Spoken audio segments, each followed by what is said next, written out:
By sheer coincidence, tonight we have a film on the man who famously sang this song in 1974.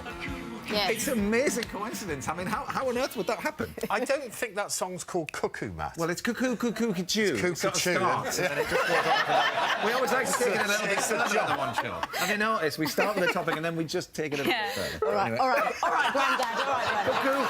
Cuckoo, cuckoo. Here's Alvin Stardust on Shaun to tell us all about his legendary father. Choo.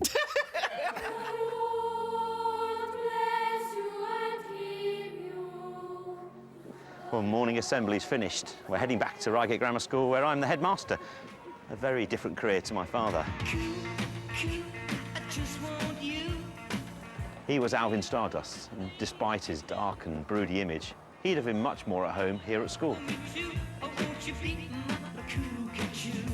He was born Bernard Jewry in East London and then moved to Mansfield. He didn't have a difficult background. In fact, he was a boarder at a grammar school, a bit like this. Like some of our pupils, he started his singing career as a chorister. He also occasionally get up and sing for a group called Shaun Fenton and the Fentones. And then the BBC got in touch and said, we'd like them to come down and play. No time for the movie show. And then they had the first few hits. And by that point, he'd left Bernard Jewry behind and become Shaun Fenton. My mum, she was a dancer. They got together and started a double act, working as Shaun Fenton and Iris. In the early 70s, a record company called Magnet Records had a song called Cuckoo, but they didn't have an artist, and my dad turned up dressed in black leather, and they said, OK, we'll go for that. The song had been selling so fast, it was due to be on Top of the Pops that week. So my dad dyed his hair black. I woke up the next morning, I had blue streaks down the side of my face like this with a diary on that, and I didn't know what to do. Rang director inquiries quickly, and I said, excuse me, do you do sideboards ready-made? So he fitted me up with these jet black sideboards, and I stuck them on. I turned up at the BBC TV centre and did Top of the Pops. Suddenly, Alvin Stardust was a massive star. I don't know how much of it is genuine stagecraft and how much of it was just him dealing with the problems of having hair dye all over his face. There was a big image of him being moody. So if you look at any photo taken of me, I didn't smile in a single photo because, well, my dad didn't, and I didn't want to let him down. But it wasn't who he was when he was, reading us stories at home or playing football in the back garden. He was just my dad.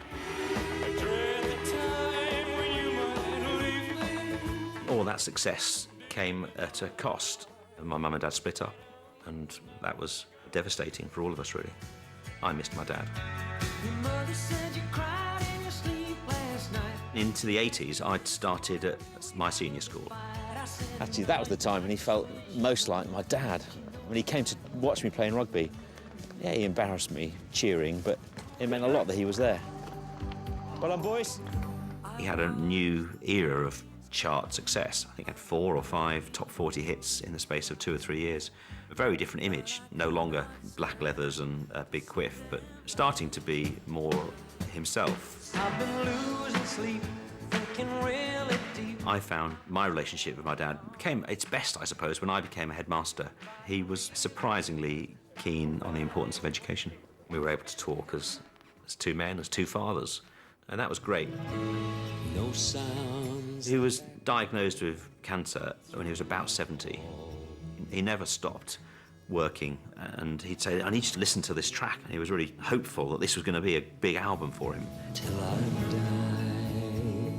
He died at 7 o'clock in the morning, and it was on the radio, in every channel it seemed. That was one of those times when I felt he wasn't really my dad. He was somebody who I shared with everybody else. He was certainly my hero, and I always looked up to him.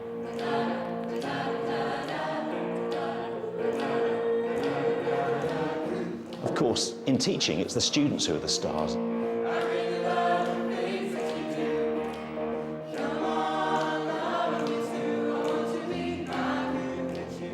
Aren't they good? Hi, Ava. Hi, Tom.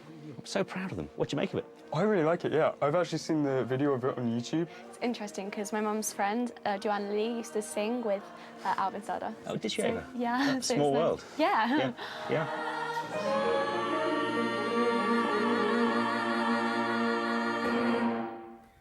That was a lovely, lovely film. Thank you for doing that for us, Shaun. Yeah, thank you.